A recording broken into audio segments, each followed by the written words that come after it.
Hello everyone, welcome to class find your value. Exercise 3.5 का first question है, which of the following pairs of linear equations has unique solution, no solution और infinity many solutions. In case there is a unique solution, find it by using cross multiplication method. Pair of linear equations को solve करने के 3 methods हैं, substitution method, elimination method and cross multiplication method. Substitution method और elimination method हमने last exercise में किए हैं। इस एक्सरसाइज में हम जितने भी क्वेश्चन करेंगे, जितने भी सॉल्यूशन फाइंड करेंगे, वो सभी क्रॉस मल्टीप्लिकेशन मेथड से सॉल्व करेंगे। यहाँ एक चीज़ दी है कि पहले आपको बताना भी है कि in pair of linear equation के यूनिक सॉल्यूशन है या नो सॉल्यूशन है या इन्फिनिटी मैनी सॉल्यूशन है। ये हम रेशो कंपेयर करके बता सकते हैं। उसके बाद अगर यूनिक सॉल्यूशन होता है तो केवल उसी केस में हमें क्रॉस मल्टीप्लिकेशन मेथड से इनके सॉल्यूशन फाइंड करने हैं। अगर इन्फिनिटी मैनी सॉल्यूशन या फिर नो सॉल्यूशन होता तब तो फाइंड नहीं करने हैं, केवल यूनिक सॉल्यूशन के ही केस में हमें फाइंड करने हैं। दो इक्वेशंस दी है हमें। यहाँ पर a1 की वैल्यू 1 होगी, b1 की वैल्यू -3 एंड c1 की वैल्यू -3 होगी। इसी तरह a2 की वैल्यू 3, b2 की वैल्यू -9 एंड c2 की वैल्यू -2 होगी। अगर इनके रेशो कंपेयर करें, a1 bye a2, b1 bye b2 and c1 bye c2, तीनों के रेशो अगर कंपेयर करें, a1 बाय 3 आ जाएगा, -3 बाय -9 एंड -3 बाय -2। ये 1/3, ये 1/3 और ये 3/2। यानी इस केस में a1 by a2, b1 by b2 equal हैं, बस c1 बाई c2 ये नॉट इक्वल है। जब a1 बाई a2 और b1 बाई b2 दोनों इक्वल होते हैं but they are not equal to c1 by c2, तो ये कौन सा सॉल्यूशन होता है? ये होता है नो सॉल्यूशन। नो सॉल्यूशन मतलब ये पैरेलल वाला केस होता है, तो इसके कोई सॉल्यूशन नहीं होंगे, तो सॉल्व करने से कोई फ़ायदा नहीं है। हमें केवल यूनिक सॉल्यूशन के केस में ही सॉल्व करना है। तो ये क्वेश्चन तो आपका यहीं हो जाएगा, आपको लिखना है नो सॉल्यूशन, इसके कोई सॉल्यूशन फाइंड नहीं करने हैं। इसी का सेकंड पार्ट है, यहाँ से हम पहले इसको रीअरेंज करेंगे इक्वेशन को। हमें स्टैंडर्ड फॉर्म में लिखनी है इक्वेशन। स्टैंडर्ड फॉर्म होती है ax plus B Y plus C equal 0। Last question में इस वाले पार्ट में हमें पहले से ही स्टैंडर्ड फॉर्म में इक्वेशन गिवन थी, इसको हम स्टैंडर्ड फॉर्म में कन्वर्ट कर लेंगे। तो ये बन जाएगी 2x प्लस वाई, 5 माइनस में आ जाएगा, इक्वल 0। ये फर्स्ट इक्वेशन। और second equation 3x plus 2y minus 8 equal 0, ये हुई हमारी सेकेंड इक्वेशन।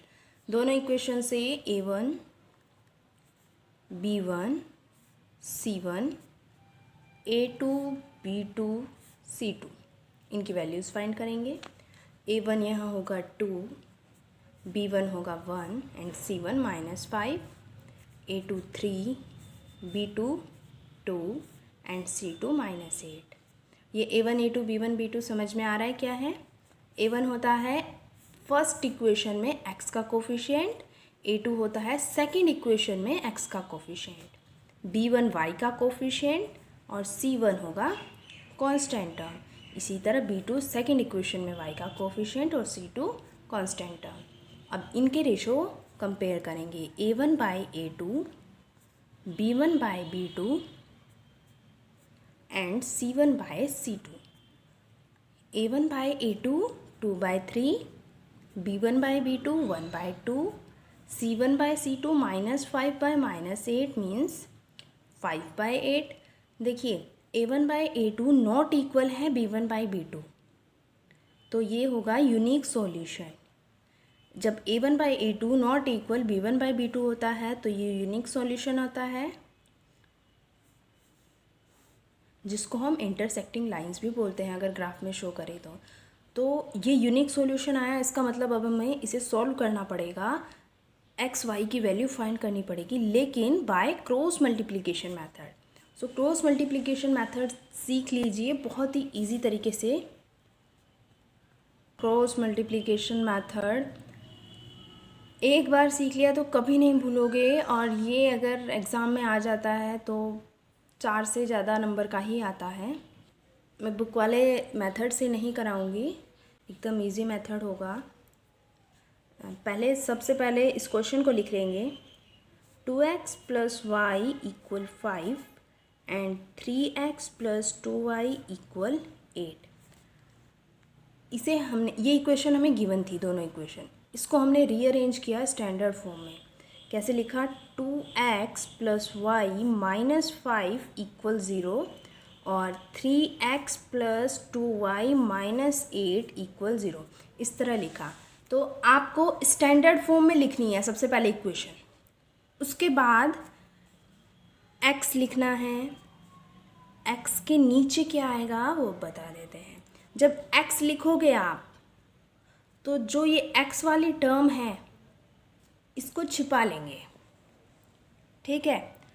जब छिपा लेंगे तो आपको कुछ इस तरह मल्टीप्लाई करनी है। ये साइन याद कर लीजिए, u, पहले ऊपर से नीचे फिर नीचे से ऊपर, ये साइन याद कीजिए।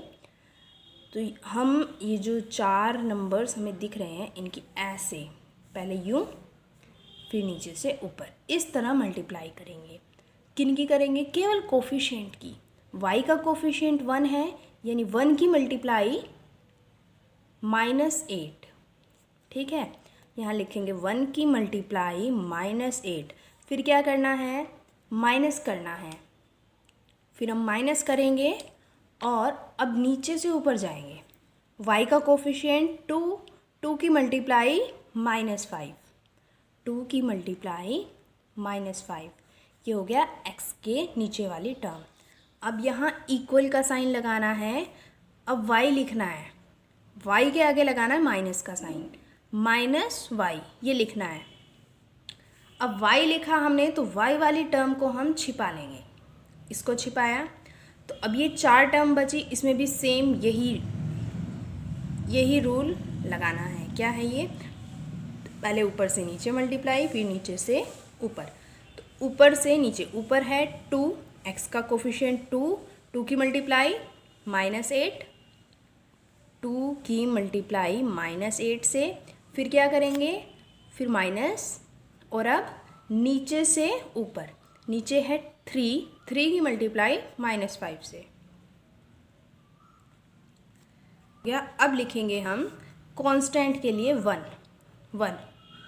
के नीचे क्या आएगा, ये कांस्टेंट वाली टर्म को हम छिपा लेंगे, x और y। अब 2 बचे, इसमें भी तीनों में यही रूल लगाना है। पहले ऊपर से नीचे मल्टीप्लाई, ऊपर है 2, 2 की मल्टीप्लाई 2 से, 2 × 2, फिर क्या करेंगे माइनस।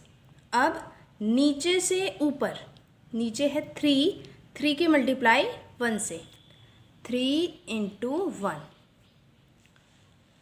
इसको सिंप्लीफाई करेंगे, x/1 × -8, 2 × 5 10 और minus plus equal -y/2 8s are 16 minus sign, 3 5s are 15 और minus plus 1/2 2s are 4 and 3 1s are 3। ये आया।